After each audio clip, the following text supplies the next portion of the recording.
Everyone, hi.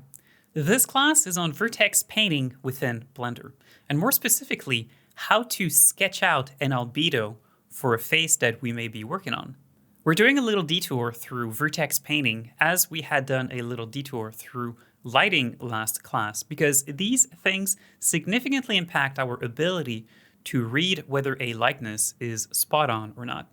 Believe it or not, a lot of people never bother to paint a basic albedo pass when they are sculpting a likeness, and that's true whether they're working within Blender or whether they're working within ZBrush. But as I'm sure that you will come to realize later on when we are sculpting, or rather when we are painting, the color information that we add over a head significantly alter our own perception of that head and of a likeness. So there's a huge value to take the time to do a basic color pass when we are working, especially on a likeness. And this color pass will set us up very nicely to start our third and final pass over our Emily Blunt likeness. Blender's painting tools are very basic, but it's not because those tools are basic that we cannot use them to great effect. If you've seen me sculpt so far, you've also seen that I like to stick with basic tools, and that's true whether I am sculpting within Blender or whether I'm sculpting within ZBrush.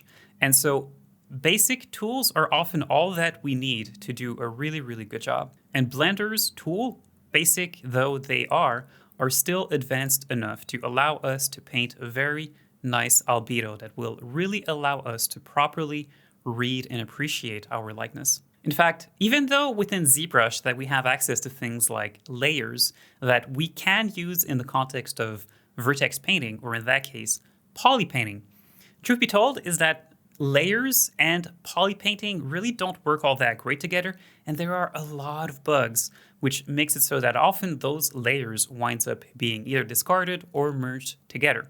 So in effect, ZBrush's painting tools are very similar, if not exactly the same, as the tools that we have within Blender. And in fact, there's a few things that Blender can do that ZBrush cannot even do as far as painting is concerned. So you've probably seen a lot of people painting color information on their ZBrush models, and there's really no reason that we cannot do exactly the same within Blender. So that's what we're going to do today. We'll be exploring that together.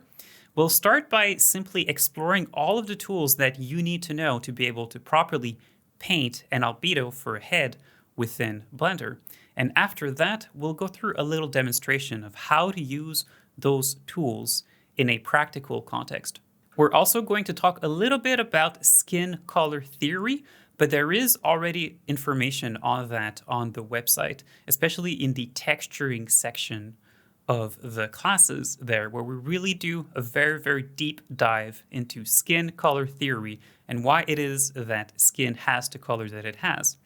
We also have a video on YouTube up on that particular topic. So we're not going to delve really deep into that today because that would be a little bit redundant, but we'll cover at least the very basics of the topic so that you have a pretty good idea of why is it that skin has the color that it has.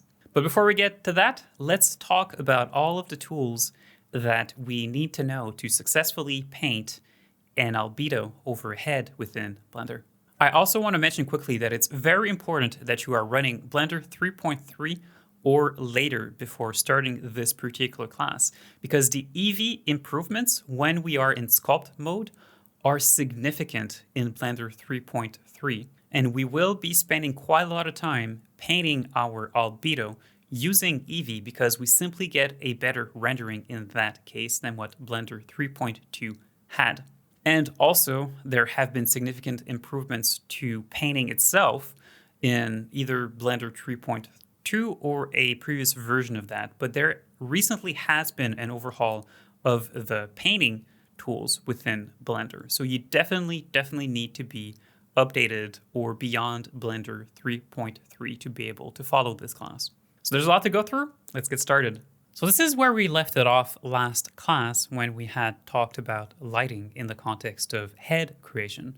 And so please keep in mind that once again, I am within Blender 3.3 and I have my little turntable. You can see that is still set down here and I can still use my clay brushes, and we're getting this absolutely awesome performance when it comes to sculpting in here. So we're all set to start our Vertex paint pass over this particular head. But the first thing that we need to do before anything else, before the paintbrushes will even work on our head, is make sure that our head is made to receive and to display Vertex paint data. So to do that, it's actually very simple. With our head object that is selected right here, we'll go down within its material properties right here, where it says base color right here. We want to click on this little yellow dot that is right there, and we want in here to select color attribute, because if we don't select that, then we won't be able to paint or to display the vertex color information. So let's select that here. And this is a bit of a bug. I'm not quite sure why this is actually happening, but the moment that we start painting on this, you'll see that this will actually disappear. So to start painting then, once we have our vertex color that is applied in here, we simply need to select our paint brush right here from our toolbar that is on the left right here. So let me click on that here. And you can see that the moment that I actually click on my head, this kind of very funky display here just has completely disappeared here. So we're within painting mode right now, and then it means that we can start to paint some vertex color information on top of this. Of course, if I go on top of the model right now, I'm not actually painting anything because I am painting white on white. So to switch the color over, we can simply do a right click, which will open our little color swatch that is right here. And in here, you can see that I can select any color that I want to paint.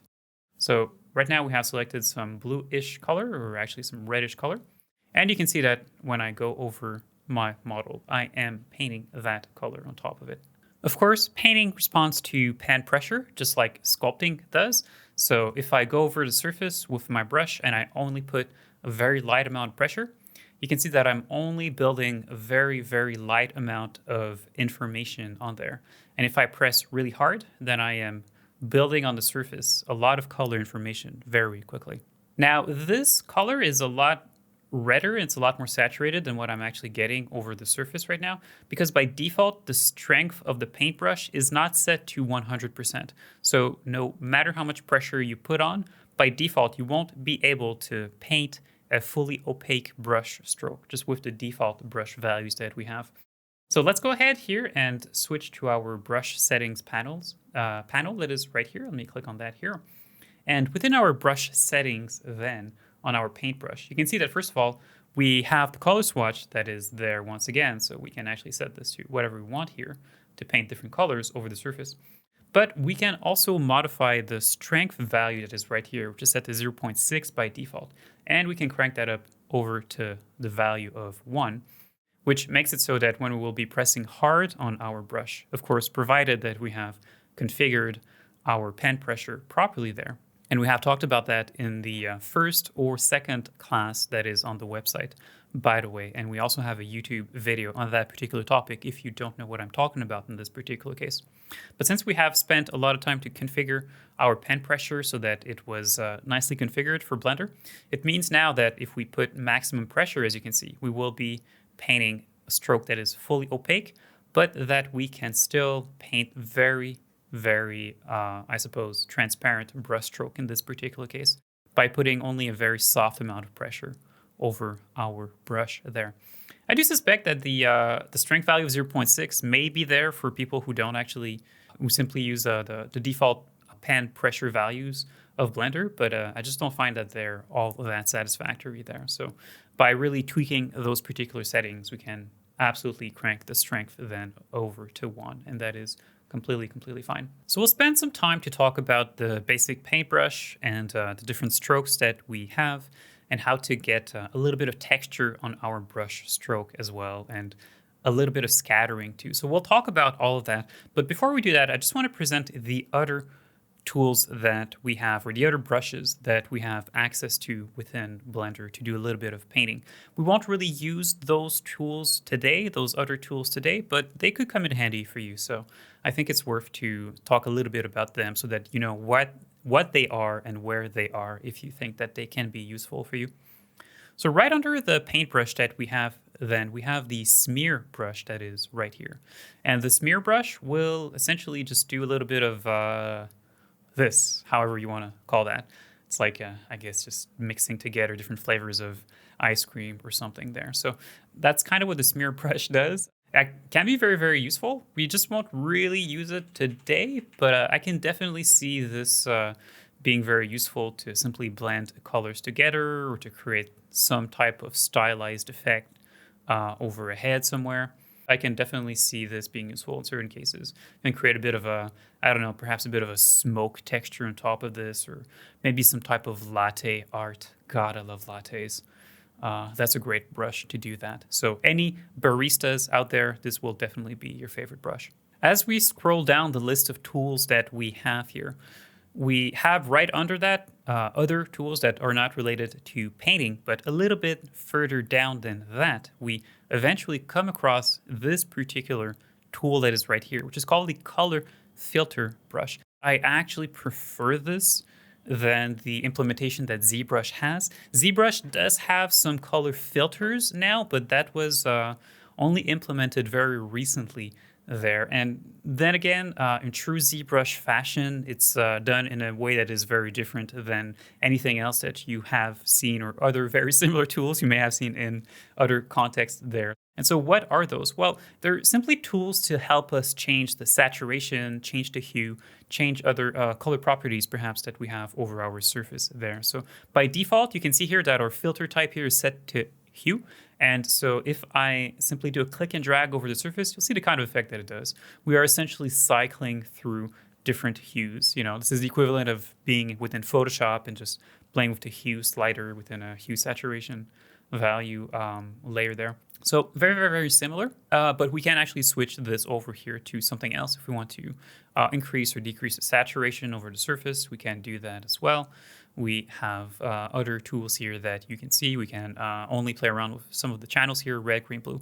So these are useful in the case where, let's say perhaps you are starting to paint your albedo over a head, and you kind of realize that the skin colors you have chosen are just very slightly off perhaps, and you just want to tweak them a little bit. Maybe the skin needs a little bit more saturation, a little bit less. Maybe the skin color, maybe you want it to be a little bit redder, a little bit more yellow, these sorts of things. So these are actually pretty good tools just to help you just adjust a little bit the color that you may have somewhere. Of course, by default, these particular color filter tools are applied on the whole head, as you can see, but we can definitely create a mask somewhere if we only want to mask out a particular zone and only affect a particular zone. We haven't really talked about masking previously, so I'm just gonna throw it out there right now. We can, of course, mask within Blender, and we have access to masking functions just like we do within ZBrush. We just haven't really talked about it so far because it just wasn't all that useful really. So I guess I will introduce a topic right here. If you want to create a lasso mask, by the way, which is one of the most useful ways to create a mask over something, while you are within Blender, you simply have to hold down Control-Shift on your keyboard and do a click and drag somewhere, and you can see you'll be creating a lasso that you can use to mask out a particular zone of your model. Now, in this particular case, as I am masking out here with the lasso, you can see that we don't have any kind of mask that is visible. There's nothing simply that is happening right now. But we do, in fact, still have a mask here. If I use my clay strips brush here, you can see that there is definitely a mask. We're simply not seeing it. And the reason for that is because I have actually turned off all of the viewport overlays here that you can see this little icon that is right here. So let me just turn this on here. And the reason why I turned that off really is because I just didn't want to have the floor and other things displayed, but I can manually turn that off here. So as you can see, now that I have turned off the floor and the grids that is there, but with my viewport overlays that are turned on, now I can actually see where my masking is here as I do another Control-Shift-Drag there. That's our basic mask lasso tool. And if you want to have access to other masking functions that are within Blender, a lot of them will be quickly accessible.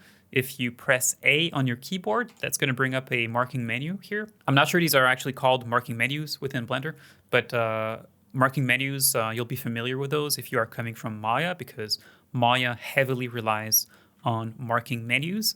And as someone who's actually a 3ds Max user, marking menus were a revelation to me. The fact that you could actually press a keyboard key and simply have this kind of radial menu that would kind of show up there was a revelation. And I started to feel like a ninja when I started to use marking menus, because the thing with marking menus is that if you use them slowly, okay? So in this particular case, the marking menu for the masking tools, simply press A on the keyboard and they show up there.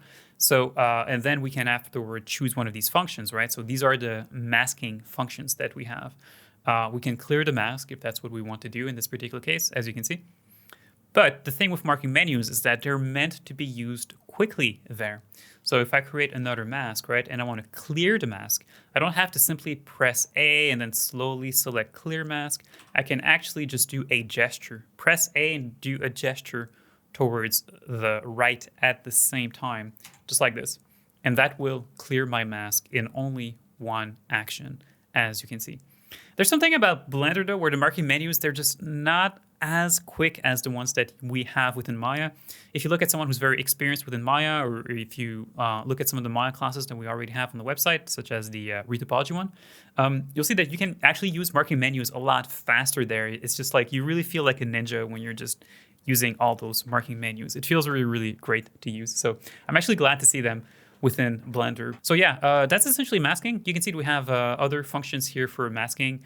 So we can grow mask, shrink mask, sharpen, smooth mask, these sorts of things, right? So if we simply create a mask somewhere, press A, go to smooth mask, then we can actually smooth the border of that, as you can see. And if I want to sharpen it, press A and then do a gesture towards the top. So it takes a little bit of getting used to, but marking menus are really, really, really fun to use once you really get to learn them properly.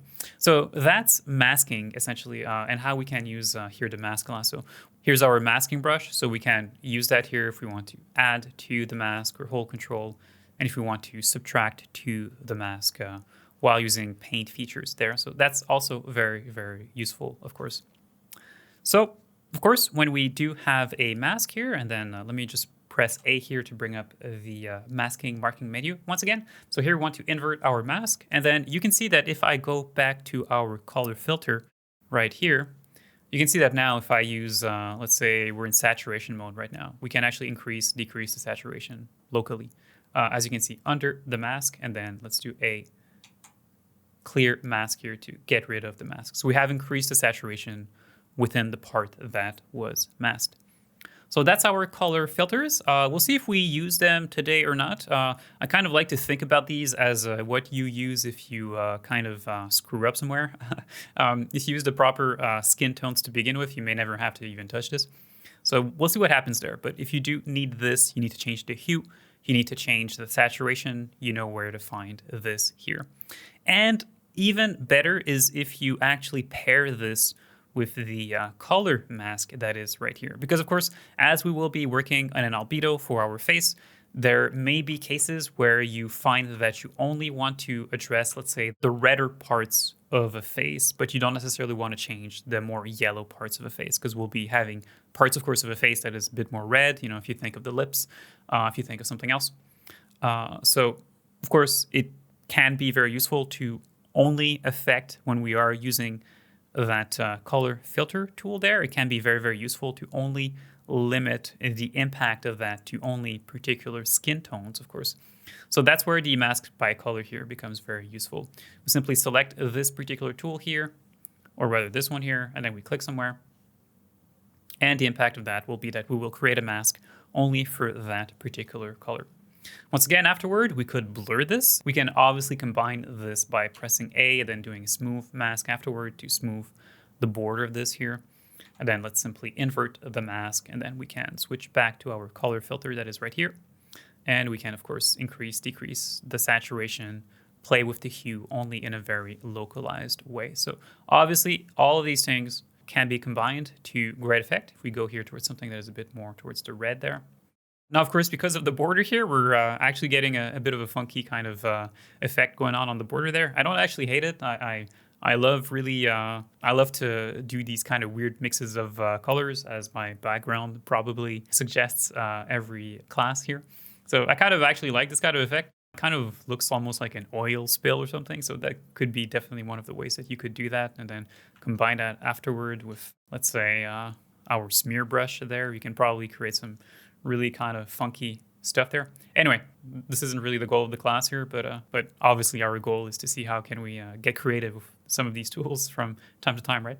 Anyway, so yeah, that's your really basic tools, your masking tools, your color tools. There really isn't anything else really to talk about in terms of, or rather other tools to present. That's really your basic toolkit there. But you'll see that we can use all of these tools to create some very, very nice albedo, and even beyond that. Truth be told, before I even used Substance Painter myself to create head textures or head albedos there, I was actually using ZBrush to paint albedos for faces, and even going within the really, really minute details, and sometimes not even using layers there. So really just using the basic tools that are there, Just like for sculpting, really, like the basic tools, if you use them properly, you can create very advanced stuff with them.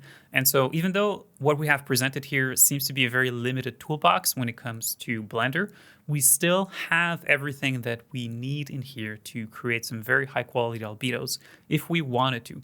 It just so happens that we simply have a better tool at our disposal that has more advanced functions, which is Substance Painter there. So that's why we will use that to create our final albedo for this particular head. Just one more thing here about the mask by color is that you can actually mask multiple colors at the same time. I just want to point this out. I didn't point it out before, but I think this is actually pretty important to point out here.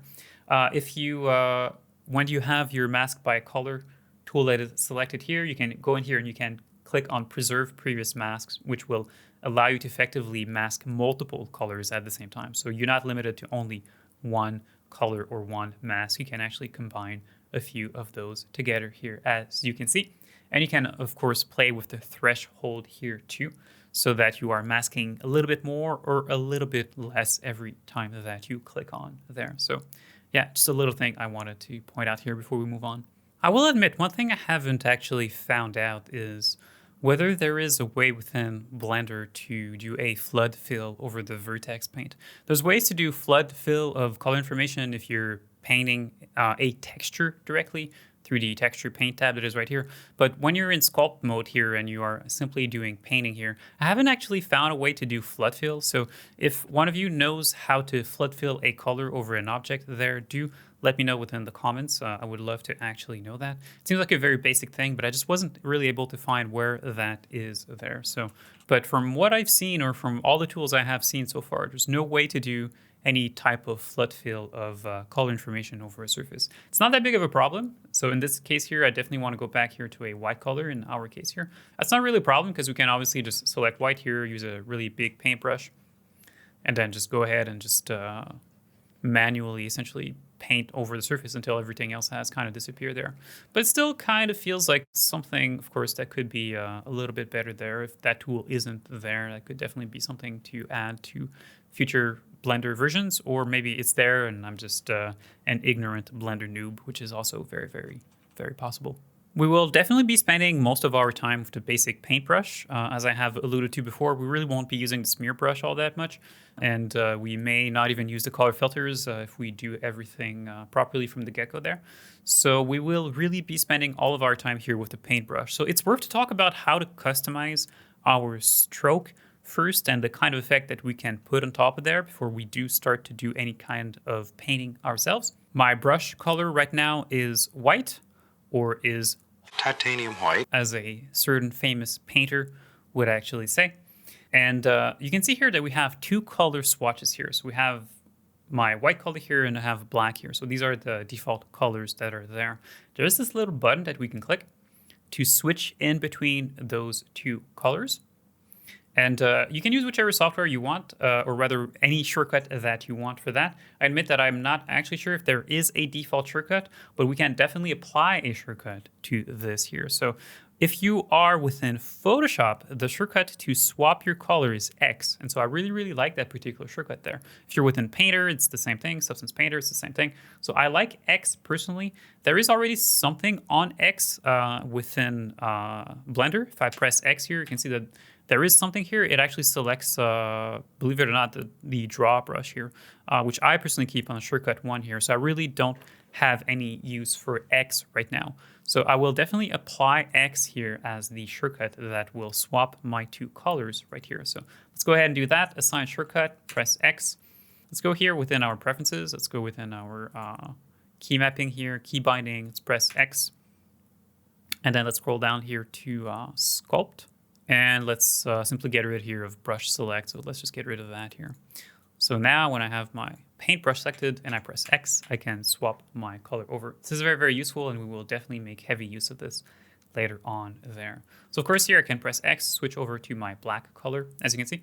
But by default, the brush, it's not all that exciting. It's just our default kind of standard, very soft kind of brush that we could have elsewhere that kind of looks like a little bit of an airbrush. It's not all that exciting to use, really. So let's talk about how to customize it to get something that's a little bit more exciting going on with this particular brush there. We've talked about strength, of course, and we want to crank that up to 1 as long as our pen pressure has been configured properly so that we can get very opaque strokes and very soft strokes at the same time by simply modifying the brush pressure that we are putting on, or the pen pressure. We also have hardness here, so at its default of 0.4. That's really something just for everyone to kind of find the hardness that they like. In general, I like harder brushes because I suppose just like for painting or for sculpting, you kind of like to feel a little bit of the trail that each brush stroke kind of leaves. Of course, if we're trying to paint something that is realistic as far as an albedo is concerned, we probably don't really want to feel those brush strokes over the surface. But in general, I simply like to have something that's a little bit more on the harder side, I suppose. And so I will have a tendency to crank this up here a little bit. And you can see it kind of gives us a brush stroke here that is a little bit more, I suppose, appreciable. We can see the trail that it kind of leaves here a little bit more there.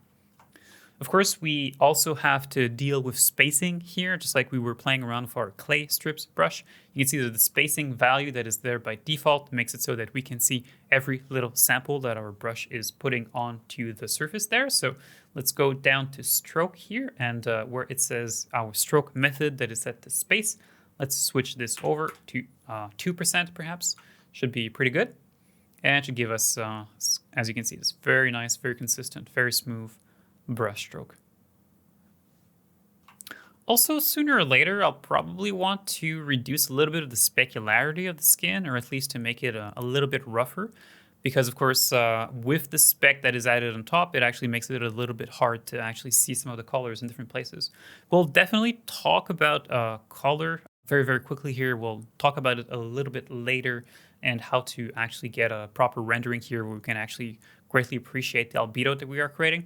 But for now, the only thing I want to do here, and the only thing I want to point out here is that I can go down to my materials, of course, and either increase the roughness here of my surface or reduce the spec value here. That will simply give me a bit of a matter surface there that makes it so that I can appreciate a little bit more the brush strokes and the albedo. By the way, I've lost my timeline at the bottom. I'm not actually sure what I did to get rid of that, but let me just bring that back up here. So let's go in here. Let's go to timeline here, and here we go. So that's going to allow us once again to scrub through the timeline and rotate our light rig around. Other than that, within our brush settings, other things that are interesting in there is, first of all, the blend mode that is right here. By default, so this is set to mix, which is just your very basic no frills kind of blend mode here, where pretty much every stroke seems to be added on top of whatever was there before. But you could actually switch this over if you want to use any of these other very standard blending modes that you've seen time and time again, I'm sure, in other softwares there. So you can definitely switch this over if you want to use something else as a blend mode. Some of this could be useful. It could be useful to sometimes paint saturation or different things like that if we want to increase or decrease saturation in different places there. So this is where you would switch that over. You also have control here over flow. Now, I admit I haven't really played around with this too much, but flow simply means that if you reduce this here, you'll simply be painting in a little bit less color information with each brush stroke that you're doing, which will in turn kind of make your brush here a little bit more transparent, but in a different way than if you were actually switching or playing around with the opacity of your brush there. So then you have other special features like wet mix and these sorts of things. Once again, we won't really play around with that, but this can give a bit of a watercolor aspect to your brush stroke. So if that's something that you're looking for, then play around with these different values that are there. Tip roundness here if you prefer to have a square brush instead, and we will be using that a little bit later. I do find in certain cases that I do prefer a brush that is a little bit more square if we're doing things like painting color information for, let's say, eyebrows. I find that it's a little bit better to have a bit of a squarer brush there. It just kind of looks a little bit more natural to me. Like a hard square brush in these cases works really, really nicely there to just add in a little bit of color information just to suggest where the eyebrows are. So that's definitely one of the things that we can do here by playing around with the tip roundness there. So you have access to that as well. And all of these are very basic, but they do help to contribute to give us a bit of a different brush stroke there. Of course, another thing I don't have a tendency to change around too much, just like on my clay strips brush, I don't necessarily want the brush strength or rather the pen pressure. I don't want that to affect the radius of the brush. I don't like to have, let's say, a clay strips brush that changes size based on the amount of pen pressure. So for me, my paintbrush is actually kind of the same. I don't like that much, but some of you may actually like that. So in that case, of course, don't forget that you can turn on here the pen pressure for the size of your stroke as well, if that's something that you are interested to use. But okay, so all these things are very, very basic there. So if we want to, of course, paint an albedo for a head, then we want to have a little bit of texture over our brush, of course. Just our basic paintbrush by default is simply too basic here to paint a proper albedo that kind of looks like it has a little bit of organicity to it. Our basic brushes simply are a little bit too basic for that there. So that's where we want to start to talk and introduce textures or different stroke methods there. And before we even talk about textures or how to apply texture on our brush tip, for me, the most important thing is actually this jitter value that is right here. So we have talked about the spacing here, but jitter is something that we haven't really talked about before. And what this does, this simply makes it so that the position of each of the samples that is put down here with this spacing value here that is quite low right now, each of these little samples are going to be in a somewhat random position over the head. So as you can see, just by increasing the jitter value here that we have, we can already start to painting a little bit of noise, a little bit of sort of organic information over the surface when we use our brush there. So it kind of just gives us a bit of a dirtier brush stroke, I suppose. So that's really, really cool. Let me press X here, switch my color over. Let's go back here and use a little bit of white here. So we're kind of giving a little bit of a smoky kind of cloud effect over the surface there just by adding a little bit of jitter to our brush stroke, as you can see. Of course, the lower that is, the less jitter you can have. The higher that is, the more jitter you will have, so on and so forth there. So do play around with that value quite a lot. It is very, very useful. It's one of the most useful values, in fact, just to have brush strokes that don't look like they are completely stylized over the surface and to really make something that's a little bit more natural there. So how do we apply a texture to our brush tip then? If you like to use textures or alphas over your brush tip, how do you do that? Well, it's very simple. We simply go to texture here, and then in here, click on new, and then go within your texture properties by clicking on this little button that is right here. And in here, you can import any texture, any alpha that you may have that is external to Blender there. So we'll just do one here as a preview. We're not actually going to use any alphas today, but just so that you know how that works, of course. I have here a few splatter textures in the folder here that I have saved through time that I used in different contexts on different characters through time. And so we can easily switch or rather modify one of these to be an alpha that we can use afterward within Blender here. So of course, let's say that we have something like this. This is, obviously super basic. This is going to be a duh for most of you there, but, we can actually take our texture here. Let me just invert, actually, I cannot do that in here. Let me just press Control I, invert, use our graph here. Do something that's black and white or keep a little bit of a gradient in there. Maybe that's kind of cool so that it's not completely binary there. I could actually blur this a little bit if I wanted to get rid of the little bit of texture that's within the middle there. Let me just do a very, very basic Gaussian blur on top of this. I could duplicate the layer, make sure that I'm masking out the border so that I keep the border sharp, but I'm blurring out the middle part here. You get the idea. My goal isn't to do an in-depth demonstration here as much as just show you very quickly how this works, of course, right? So I could then save this here. Let me just save this here as, I guess, let me just call it blah. Please be better than me in terms of nomenclature. Here we go. Let's take our blah.jpg, open that in here. And here, let's set it so that it is not repeating as a texture. So let's go to mapping here, extension repeat. Let's set this here to clip. And then once we go back to our brush settings, then we'll be able to select this particular texture. Let me simply switch this though from tiled over to area plane, of course. And you can see now that my brush tip is this particular alpha that is here. You can turn on rake so that the alpha will follow your brush direction. And of course, the combination of all these different variables left and right will obviously have a pretty big impact on how your brush looks or how your stroke looks here. So of course, right now this is combining this particular texture with a little bit of jitter here. I can obviously get rid of the jitter if I don't want that.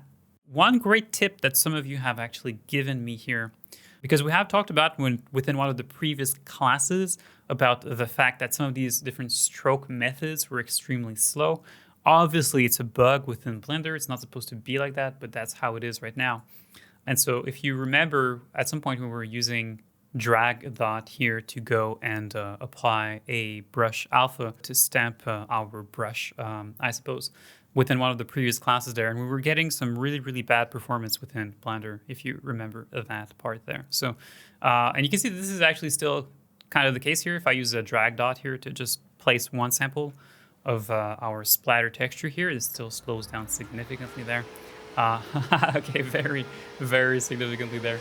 Oof. And some of you have given me great tips here, which is actually the solution I had proposed instead was to use the space method, but to set the spacing very, very high so that we were only applying one sample at a time. Some of you have actually pointed out, and I want to point it out now, so I want to thank everyone who has pointed that out, that you can switch your stroke method over to anchored instead. And that as long as you're mapping here, so within texture, mapping here set to area plane, we can actually, as you can see, use this anchored method to project one sample of our alpha over the surface. And we're getting much, much better performance in this particular case than what we were getting using the drag dot there. And that's actually true whether you're doing sculpting or whether you're doing texturing. I just wanted to point out here really, really quickly, this stroke method set to anchored, and then where it says here, mapping within texture, make sure that that is set to area plane. So that works really, really, really nicely. So that's how you load textures in here if you want to use textures directly on your brush tip, or if you want to use them and project them over your model in different places. That's how you go about doing that. Since we're going to keep this as a somewhat sketchy state for our albedo there, we won't really be using textures. But as I have said, once again, this is something that is very, very good to explore if you feel like it, if you think this can be very beneficial for you, of course. One thing I have found out, though, is that within texture here, if we go back within our texture settings, we don't actually have to use only an image here. We can actually switch this over where it says type here. We can actually switch this over to other procedural noises there within Blender. And as a really, really big procedural noise fan, if you have seen any of my previous classes that deals with texturing or tertiary details, you'll know that I really, really love noises and procedural noises there. I find them very, very useful here. So I am absolutely, absolutely glad to see the appearance of those here within Blender. And what these allow us to do, let's say that we take something like, let's say, clouds here. So it's going to give us this kind of basic cloud sort of texture that is right here. We can play with these variables if we want to change what it will actually look, our little cloud texture that is right there. We can go to colors here if we want to play around the brightness, want to play around the contrast, these sorts of things. And by combining that with, especially with a little bit of jitter over our brush stroke here. So let me go back here within our paint brush. And by adding a little bit of jitter right here under stroke right here. So let's go back here to our space stroke method. Let me just go back within our parameters here, maybe play around the contrast here, boost the contrast here, play around with the brightness here a little bit, right? Say that we had something like this here. Now this is maybe a little bit too binary. Let me actually lower this here a little bit. We can actually paint in a lot of variation over the surface here very, very quickly. And what does my values look like here? I need a little bit more jitter than that here. See, like as I'm painting here, let me just press X here, switch over back to white. As I go over the surface here, you can see that we can paint a lot of little bit of noise over the surface here, just very quickly here, and have a textured surface very, very quickly here, which obviously helps to break up the separation between the different brush strokes and simply gives us a more natural result there. So I love to see these procedural noises within Blender, and the fact that we can apply those on our brush tip. That is absolutely, absolutely wonderful. If you've also seen my classes, then you know that I'm a huge fan of Voronoi noises specifically there. So the cloud is nice. Cloud is nice. Yes, Cloud, I'm talking to you. You are nice. Nailed it. I know. Thank you. Moving on. But even better than that is Voronoi. So let's switch here over to Voronoi. So it's just this kind of very basic organic distribution of, I suppose, samples over something. This is very, very organic, like a lot of cells within the human body, a lot of skin, like it just, you see this Voronoi pattern come back again and again there. So Voronoi, I'm a huge fan of it. Let's just play around with these settings here once again here. And yeah, the fact that we can just easily apply a Voronoi effect on our brushstroke. Of course, we could obviously just import a texture that looks like this too, of course. If we wanted to, we could generate a Voronoi texture like this within Substance Designer, let's say, bring it within Blender afterward, use that as our brush tip. That works wonderfully too. But just the fact that it is here by default, I think it's wonderful. But some of these settings, they're there, but they just don't really do much for some reason here. Like, let's say this exponent value that is right here. Perhaps it has to do with some of these distant metrics too. Maybe that's kind of what's going on here. In fact, switching this over to distance squared, I think is actually very, very nice. It's going to give us a little bit of a smoother kind of rounder effect here to our Voronoi here. The values we have here, the settings are basic, but they're still good enough for what we want to do with this here. So we can, of course, there is two options here for first, second, third. So that kind of combines different Voronios together. Sometimes it makes it look a little bit less organic. So I may not necessarily have a tendency to want to play around with these too much.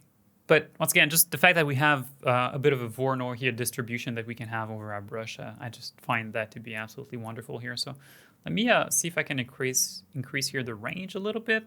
I don't want this to clamp too much, although even if it does, it's not the end of the world, but maybe get a little bit more contrast going on in here. So here we go. Let's go back to our brush settings, and then we are combining this particular Voronoi with our jitter here, of course, once again. So if I go for, let's say, something that's a little bit redder here, you can see that we can actually see the kind of effect it gives us. It just gives us this kind of very sort of almost veiny kind of look to the color that we're painting over the surface. It looks really, really good, and this is definitely my favorite brush to use to paint skin tones within Blender. This is just really wonderful. Like, once you have that, like, you can do a lot of things, when you combine all these things together, right? So everything that you have over the brush, the jitter value to kind of splatter things, you can combine that with alphas. You have your brush hardness, brush tip roundness. You have so many functions already in there. That's true, like these are simply all the basic painting brushes that you can have in other softwares, but often these are also all that you need to be able to create some really, really nice textures or some nice albedos there. So really, Blender has everything that we need to be able to create a very, very nice albedo from the get-go there. Just one more thing before we do talk about skin color and the different skin colors to expect overhead there. Just one more thing before we do get started with that. Is that I do want to talk a little bit about color display, because right now I am using that chiaroscuro type lighting. You can see we have these inky black shadows in different places. It does obviously make it a little bit hard to sometimes see the albedo itself. You're like, well, can't really see what's going on in here, So it doesn't look like the most useful lighting setup to be able to paint an albedo. And I would actually agree. It's a great to display an albedo. It's a great lighting setup to be able to read volumes, see how light is really sculpting the surface, but it's not necessarily a great light setup to be painting albedo with. Although we do want to use it to judge whether our albedo skin tones are good or not, because this is simply a lighting setup that we will see in different situations. Now, sometimes, yeah, we do have a little bit of ambient light in there, of course, but we do want to use this as a way to judge from time to time our albedo. It's very important that we do switch the lighting method and that we don't work only with something that is very flat in terms of lighting, because that can actually throw us off sometimes in terms of skin tones. So this is something we want to come back to in terms of lighting from time to time, but it's not necessarily what we always want to be using to paint our vertex color information with. In fact, I'm a big fan of, as I said, always switching the lighting information around. And you'll see when we will be painting our albedo together, I will have a tendency to always be switching the lighting around because I don't want to stay within one lighting mode for too long, because that may actually impact how I read the skin tones. It's very important to constantly switch the lighting information around, or the lighting setup, have a bit more ambient in there, have a bit less ambient, have a material that's a little bit more on the emissive side. We'll talk about that in just a minute.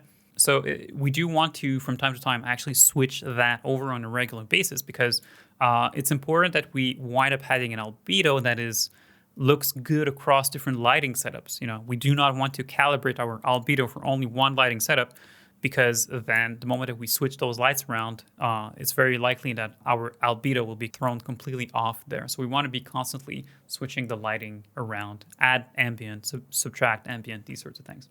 So first here, if I switch to the material preview that is right here within the material settings, you can see that I already have a little bit more of that ambient light in here, which will obviously help us to read a lot more of those skin tones that are there. We can still obviously combine this with our scene lights here so that we get both some shadows in here, but that we also have a surface that is simply a lot brighter by virtue of having a lot of ambient light in here. So obviously that's a great way to be able to see a little bit more what is happening as far as the albedo is concerned.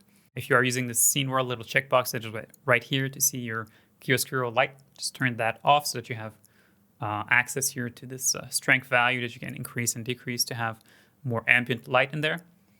Do feel free to switch this HDR over to a different one, but always keep in mind that, of course, the more that the albedo, or rather more that the HDR is tinted in any sort of way, then that will influence how you are personally reading the skin tones that you have afterward, because you will see the combination of the HDR plus the skin tones that you have. So you always want to privilege HDRs that are very, very neutral in terms of color. This one does have a little bit of green within it, because this seemed to have been shot outside, and there seems to be a bit of a, it seems to be within a forest or something there. It's a little bit of trees that we can see here. So do feel free to switch over and use one that maybe looks a little bit more neutral, like this one here. Of course, as long as it's not dominant in terms of light source, it probably won't matter that much. So of course, doing this here, simply turning off your scene world, if it's turned on, playing around with the strength here gives us a lot of ambient light, which allows us in turn to simply see a lot more of the skin tones that we will be painting over the surface. That's one way that we can actually do it. Another thing that you can actually do, okay, is instead of, let's say we go back to our chiaroscuro lighting here. So let me go back here within here, turn scene world once again. With my head that is selected here, I can simply go within our material properties here. And one thing I can do then to get a little bit more of a color display going on here is to simply give a little bit of emissive property to this material that is right here. So where it says emission with the little yellow dot that is right here, let me click on that. And then let's go to color attribute. And this will allow us to have the vertex paint information that will be used as the emissive property of this material. So essentially anything that is white will be emitting white color. Obviously any colors will be emitting their own color there. So it kind of more or less gives us this flat look here to our surface. So that's another thing that we can do. And then we can afterward play here with the emission strength value that is set to 1 by default. If I bring that back to 0, you can see that we're back at where we have started in terms of the material itself, and I can just crank up the emissive or the emission strength here a little bit, as you can see, just to have a little bit of that kind of ambient display, I suppose. But it is neutral here, which is actually quite nice because, as we have said, those HDRs will have tendency to perhaps tint a little bit. But this doing it this way is a way to absolutely make sure that this will be completely neutral. And so this allows us to see our skin tones a little bit better there. But once again, don't fall into the trap of keeping this on all of the time. Keep it on from time to time, and then simply reduce it in other times and really just judge whether your skin is looking good when you are looking at it without that emissive that is turned on, because this will definitely throw off the skin tones and the values that you are putting on your surface. One thing I do like about this emissive approach here is the fact that we are still keeping a little bit of that shading over the surface here. I can still see where are the volumes that I have sculpted, which obviously have an impact into reading where we are putting our brush strokes over the surface there. Because if we have something and if we crank, let's say, this emissive value here to, we simply cannot see anymore where are the different volumes of the face there. And so definitely you don't want to keep this over to 1 because then it just looks a little bit too flat there. But by keeping it a little bit lower than that, we can still see both very clearly, see the albedo itself, but we can also see the volumes as well, which is really great. You may know that you could also switch over here. There's this little arrow that points down here. I could go in here, and where it says render pass here, I could actually switch this over to, instead of seeing the combined pass, I could switch this over to only see the diffuse color. And so this is a great way if we want to see absolutely only the albedo color information and nothing else that is influencing the surface. No more lighting in here. But then we run the problem. We have the problem that I have just previously mentioned, which is that it is so flat that we cannot see anymore where are the different volumes over the surface, which in turn makes it a bit harder sometimes to, let's say we wanted to paint the lips, right? Well, good luck. I don't see where the lips are anymore. And then finally, another thing, and that sometimes I prefer to do because perhaps I just find it to be a little bit quicker to do in certain contexts from time to time, is to create a duplicate of our material in this particular case. So this is the material that is applied over our head right now. Let me copy it over. And then here we could call it, let's say, diffuse. And within this duplicated material, we could, let's say, switch this surface over here where it says principal BSDF, which is the shading model that is on the surface there. I could actually switch this over from principal BSDF to something else. If I was to use something here called background, this would actually give me flat color information. And then where it says color here, I could switch this back over to our color attribute there. So this will, by using the surface set to background here and afterward reapplying our vertex color, this effectively once again gives us that completely flat surface that completely disregards lighting there. So that's something that we could do here, or we could maybe try something else here. And so this is a duplicated material. I've called it diffuse. Maybe I can go back to our basic material that was there before, our duplicated material, before we have duplicated our material, which was this one here. And then let's call this, I don't know, let's call it skin, right? So it can be simpler sometimes to just go in here, go into the drop-down menu, and then just say, okay, I want to see diffuse. So only the diffuse, but with a little bit of that shading in there. Switch this over back to skin, you know. Anyway, a whole lot of different ways, right? I've probably thrown more ways at you to see your albedo and kind of have a bit of a clear demonstration of where the albedo is. I've probably thrown more ways at you than is really worth to do so, but you simply have a lot of options there. And so, as I said, the important thing to remember is just not to stay within one of these modes for too long. Like, it's very useful to paint when you're within this chiaroscuro lighting here, because we can actually rotate the lights around. We can still select the lights, of course. Don't forget that you can obviously do that here. You can obviously take your lights and you can move them around if you want to see a different part of the model, if you want to see a little bit what is going on under the jaw, these sorts of things. The important thing, just don't stay within one lighting mode for too long. Rotate your lights around. Sometimes add a little bit of ambient light. Sometimes subtract all of the ambient light from the scene, you'll see when we are painting our albedo, we'll constantly be switching this over, and you will see that that has a tremendous impact as to how we can read skin tones. From time to time, our skin tones will look great. We'll switch the lighting over and our skin tones will look a little bit too red, a little bit too yellow there. It's normal, okay? Because obviously light has a big impact as to how we read our albedo there. So what we are looking for is the best middle ground between different lighting setups that we have. We want something that simply looks right under all lighting circumstances.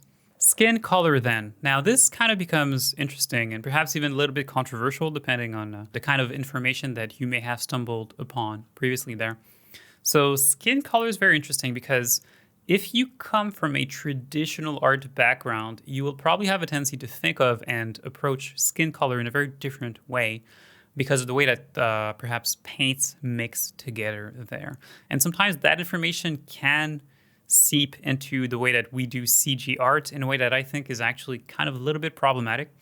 And what do I mean by that exactly? Well, skin color, okay, you may have seen these types of charts before. You may have seen stuff like this before. So like this, now I do apologize if this seems like a bit of a critique of someone who has drawn this. I have no idea who has drawn this before, but I have come across these kind of color charts before that says, okay, the bottom of the face is a little bit blue, the mid cheeks here a little bit red, and then the top is a little bit yellow. You know, like you may have seen this before. And I just, like, as much as I want to respect other people that have come before me, I just think that these are plain wrong, and I just don't like these at all.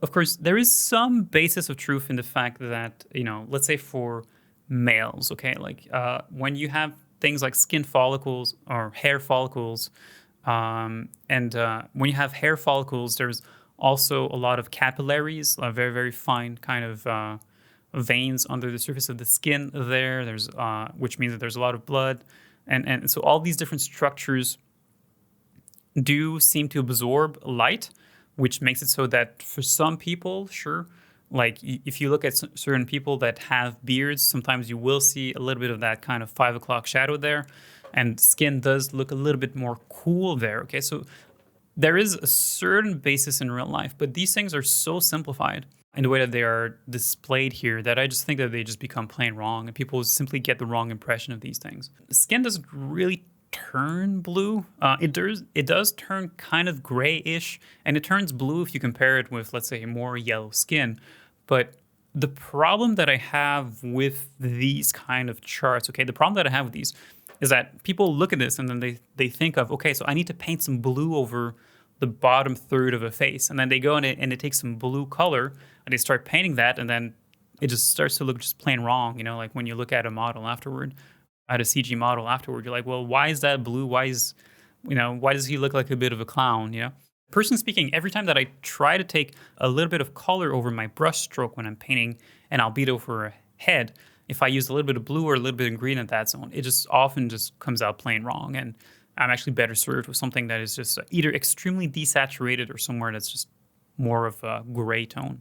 So yeah, you know, like it's not that it's never true. It's not that there isn't something there that perhaps is interesting in terms of knowledge, but just be very, very careful with these things because they're just not all that based in reality, I kind of find, you know.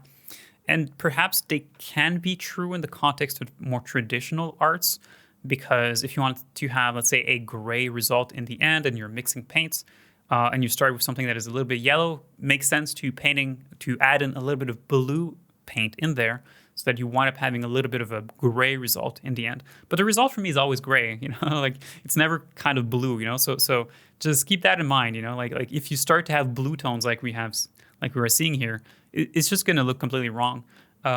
So just keep that in mind, you know. And then red over cheeks here, like sure, there is some red sometimes for some people over the cheeks, but it's never something that just looks like someone just went over this with like a huge airbrush there and just made it look like that. You know, it's like it just doesn't really look like that. You'll see that often the skin within the mid face, it still looks very neutral skin color, and there are patches of red here and there, of course, but it's not red everywhere.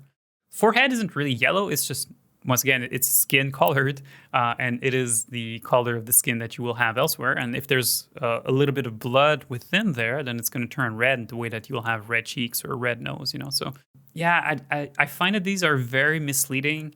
And I actually think that it's better to just completely disregard, put all that knowledge perhaps that you have seen, and just put that within the garbage bin. These are also all male-centric, by the way, because females don't typically have beards.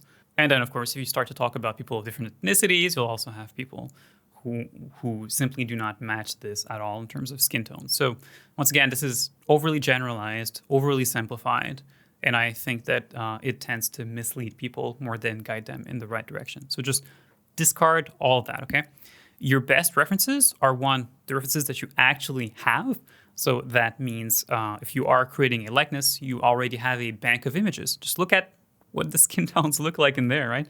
If we look at our Emily Blunt references, right, her skin looks pretty yellow orange-ish, right? There's some red in certain places. And of course, one of the big things we obviously have to be wary of also, especially in the case of females, is makeup too, of course. Makeup will obviously change things quite a lot there.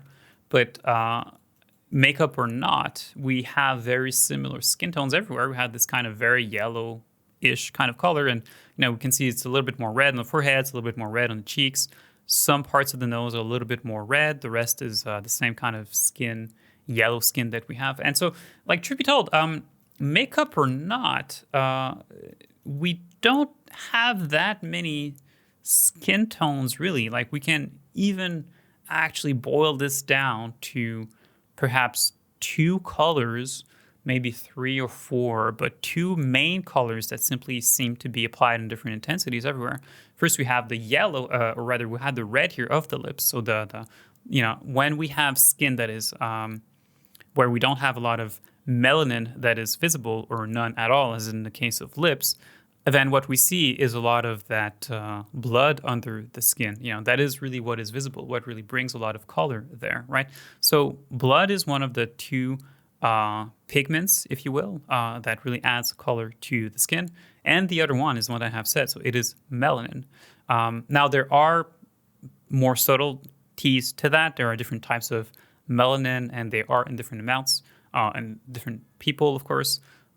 So I am simplifying things a little bit here, which is why I think that it is good for you to go and watch the class where we do paint an albedo within Substance Painter, because I do go through that in more detail there.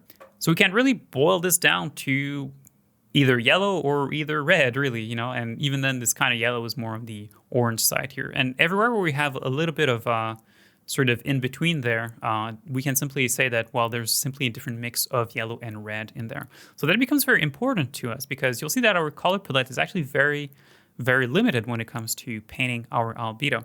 And once again, here, we really cannot in any way see anything that even remotely resembles the little graph that we had seen before of blue, red, and yellow. That's just not here. The forehead is the same red color as what we have over the nose, over the cheeks, and there's no blue here at all for the jaw here. So, some people may actually look like that, but most people definitely don't. So, your best tool in this case is to look at your own references and simply look at the colors there and try to match those as much as possible.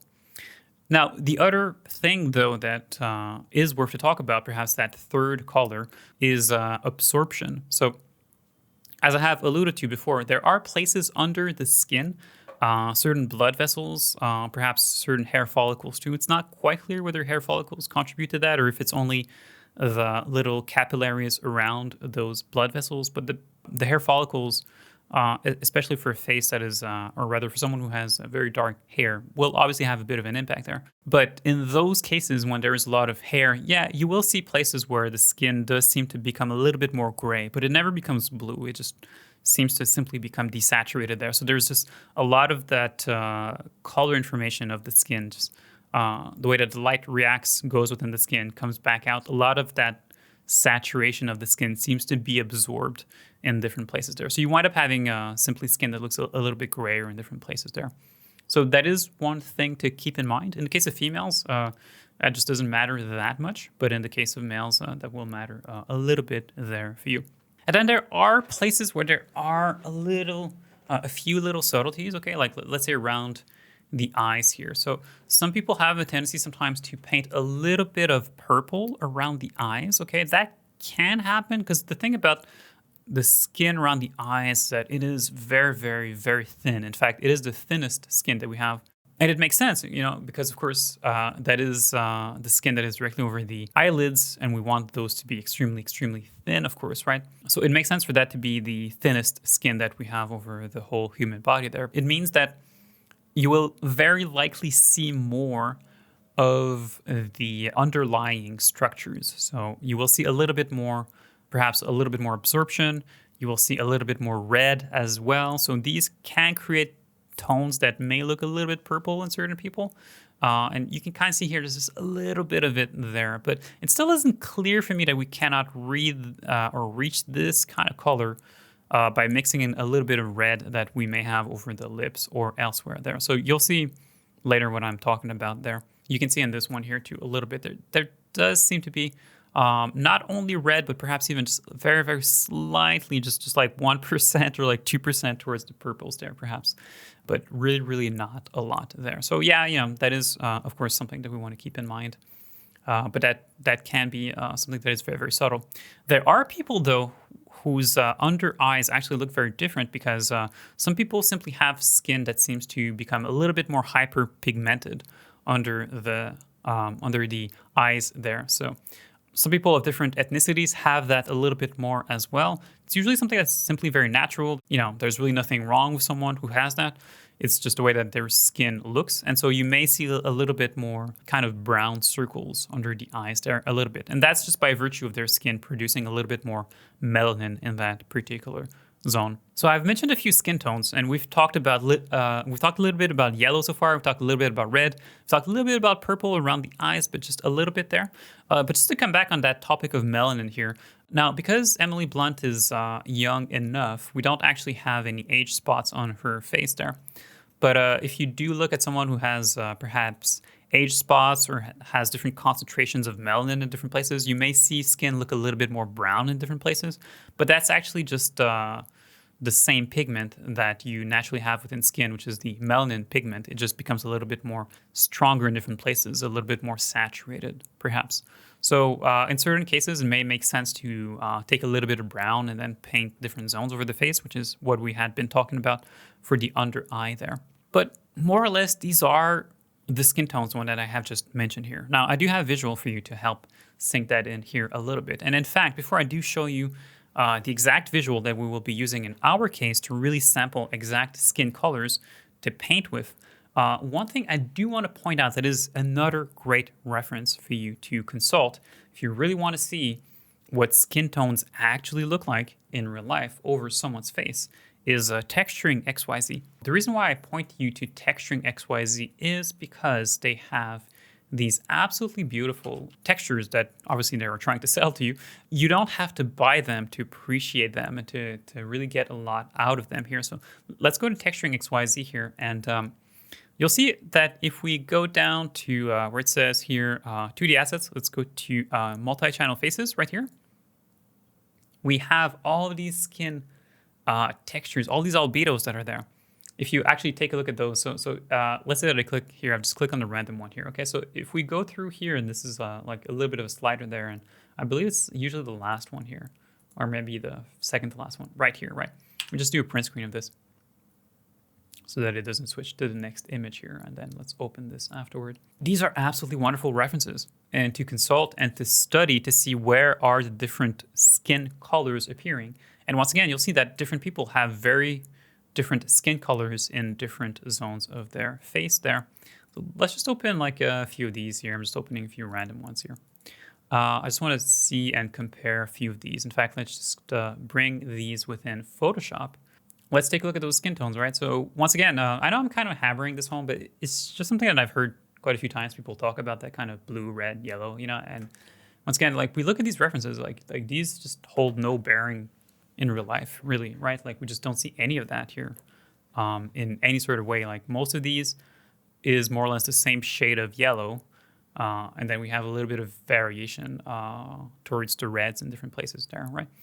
So yeah, it is interesting though to look at these kind of texturing XYZ references there because it does show us how much variation there can be across skin tones for different people. But also it kind of allows us to see, okay, like in a very localized way, what kind of color should we paint on different zones, depending on the kind of person that we are working on, the kind of the person's age, the person's ethnicity, these sorts of things, right? Let's just quickly study some of these, okay? Because one thing I've kind of mentioned it, but I really, really want to hammer this home, okay? You can do most of your albedo with only two skin colors, right? Some type of kind of yellow, orange yellow, and some type of red. And if you actually look, okay, everywhere where we do have red, let's say around the nose here, around the cheeks here, around the ears here, it's more or less always, if not exactly the same red that always comes back, but just in different quantities. Like the red that we have over the lips is the same hue of red that we have over the ear, is the same hue of red that we have here over the nose here. So why is this important? Because some people may have a tendency to paint an albedo where they will use different hues of red. You know, sometimes it'll be a little bit more towards the purple, sometimes it'll be a bit more towards the orange side, sometimes it's going to be pure red. And if you do that, your face will look completely off, okay? Especially if you do it around the lips. If you have, let's say, red cheeks and use a different hue of red over the lips, your character will look like they're wearing lipstick. No matter what happens, they'll look like they're wearing lipstick. Because ultimately, there's really only two pigments within the skin. There is melanin and there is blood, really, or hemoglobin, actually, if you want to be more precise about that. So you really want to do most, if not all of your albedo, not all of it, but really most of it by simply varying the amount that you represent those two colors. And that's what those references here are pointing to us. No matter which head we are choosing here, the type of red here, you can see that it looks like the same red that we have here, which looks like the same red that we have here, but in different intensities. Same red that we have here. So this red simply looks the same as the red that we have here. There may be a little bit of brown in there, in fact. And so that brown is, once again, this is the melanin, but it's just in a higher concentration. So we can use a little bit of brown to add some details here and there. But for the most part, 90%, 95% of this is just yellow, orange, and then kind of red and just variations on that particular team. And you can see that the base yellow does change from person to person based on how much they've tanned, of course, based on their genetics, these sorts of things. But if you take a look here at the red, once again, the kind of red that is here looks very similar to the kind of red that is here, right? I'm overemphasizing this perhaps, but I think this is very, very important to understand.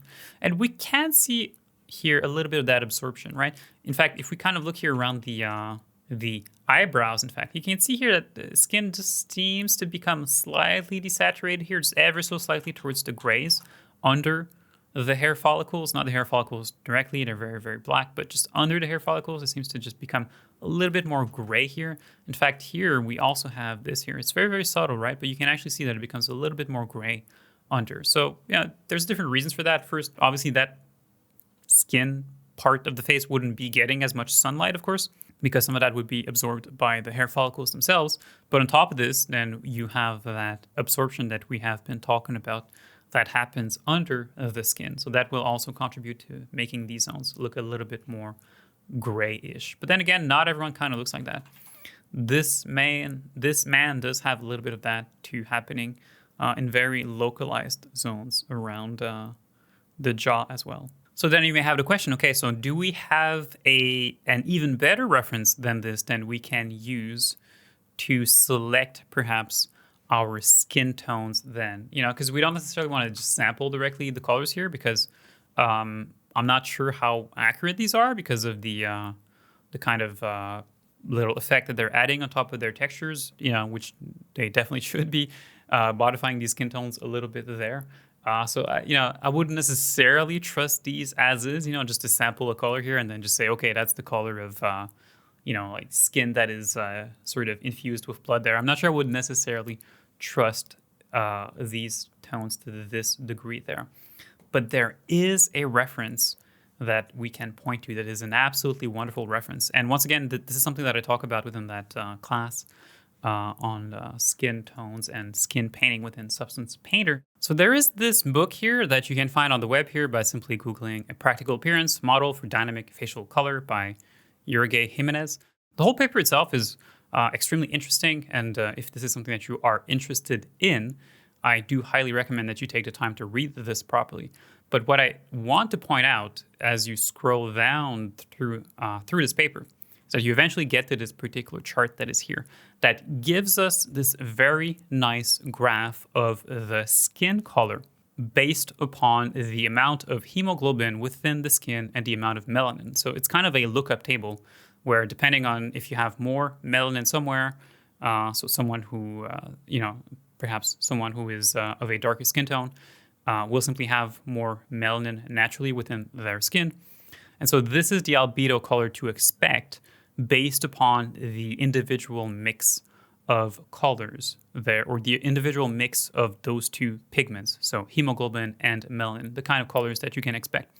And so if this is right, and so far it hasn't proven me wrong, then pretty much everyone's skin tones, other than for things that are perhaps related to absorption, the skin tone that you should see on everyone's faces should fit within this lookup table somewhere. It means that pretty much everyone's skin tones should fit within this particular chart somewhere. So let's just, randomly select lips here, right? So we have this particular color here for lips, right?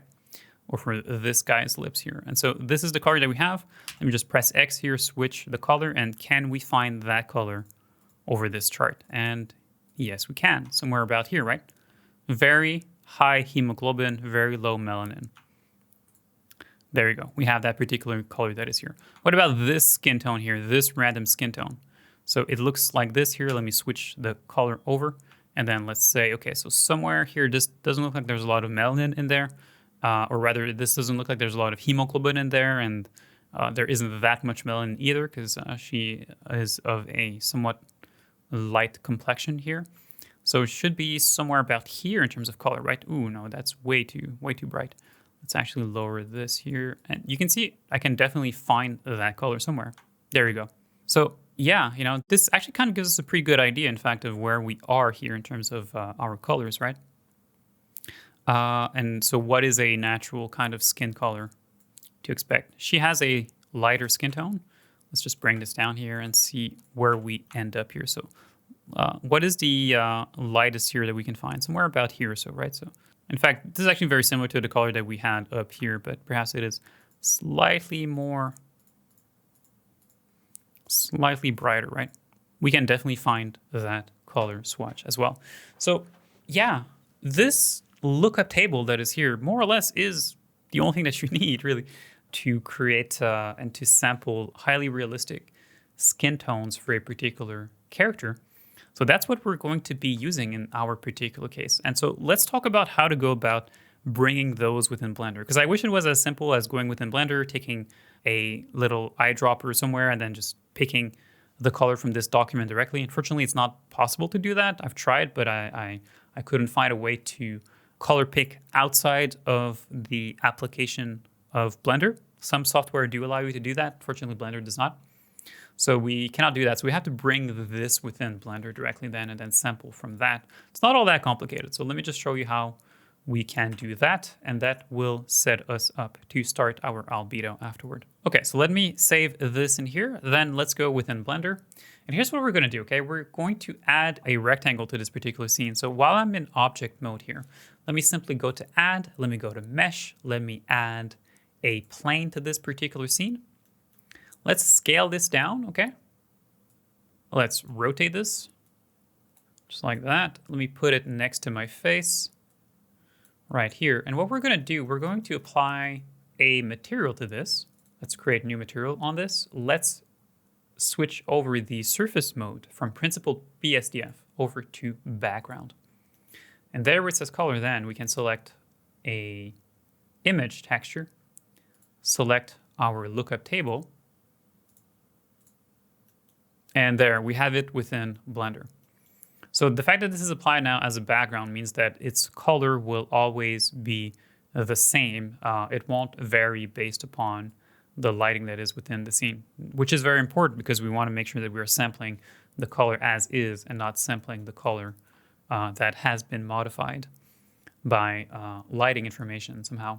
And now if I take my head here, then what I can do once I'm within or on my paintbrush that is right here, I can take the little color swatch that is right here, and I can use this little eyedropper here to sample a color from my lookup texture table.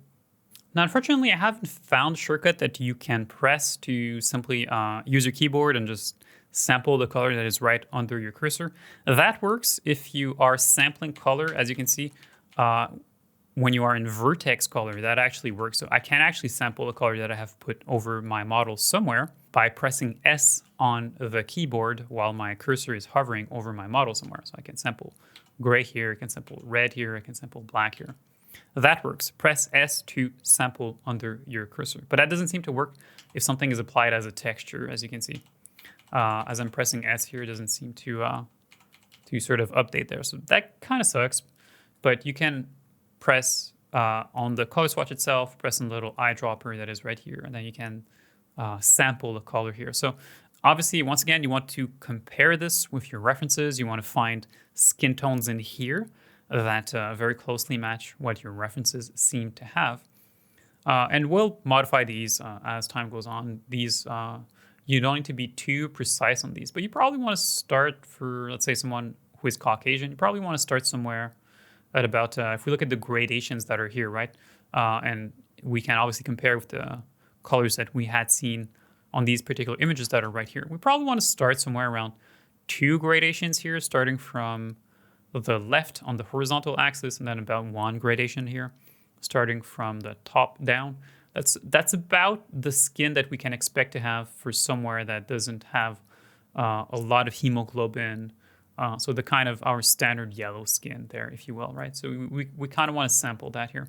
And then what we want to do is to add that afterward down to the color palette, okay? So if we go down here, so we're still on our brush settings, then we can go down to this little color palette tab that is right here. Open that, click on new, and then click on the little plus that is right here. And that will add the color that we have presently selected within our color palette so we can easily recall it later on. And then afterward, we want to select a color that will be the color where there is no melanin on the skin, or very, very little of it, and where there's a high amount of hemoglobin within the skin there. So, which is, you can easily find by just looking at lips. Once again, okay, so what is the color of lips, and then comparing it with the lookup table texture that is there, it kind of gives you a pretty good idea of where you should be situated within this lookup table to get the red of your skin there. So in our case here, we want to use the color picker again, and we want to use probably somewhere about here. So we'll modify this color if we need to, in a way that this gives us the range, okay? So this kind of draws almost a bit of an axis over this particular color lookup table. This kind of gives us the range of colors that we can expect to have somewhere over our face, and not considering things like places where there's a lot of the things that we have described. So a lot of absorption, perhaps the contour of the eyes, perhaps will be very, very more slightly purple a little bit. Of course, this does not account for the color of hair, these sorts of things. So obviously there's more colors to add on top of this. If we want to have moles over a face, we obviously want to go further down towards the browns, but we always kind of want to stay within this particular chart here. So this isn't 100% of the tones that we want to put on the face, but is a very high amount of those tones that we want to put over the face. So this is really what we want to start with. We want to limit ourselves to these 2 colors. And then here I can actually hide my plane after the fact. And then just start painting on top of this. Perhaps start with a pass of red over the face, and then afterward we will start to build a little bit more of that orange and yellow on top of that. And this will save itself with our file afterward. So that was a lot of information I have thrown your way, from tool settings to theory behind skin tones. And so I want to actually split this class into two in an effort to start to produce classes here on Studio that are a little bit shorter and a little bit more manageable. So all of this was the theoretical aspect of how to do vertex paint within Blender. And the next class, therefore, that will be coming right after this one, very, very soon, will be the class where we will do the actual practical part of vertex painting together there and creating our albedo for this Emily Blunt head. So that's going to be coming very shortly. And if you do watch this a few days, even after posting this particular class, that vertex painting practical demonstration will already be up on the website. So I will see you there. Take care.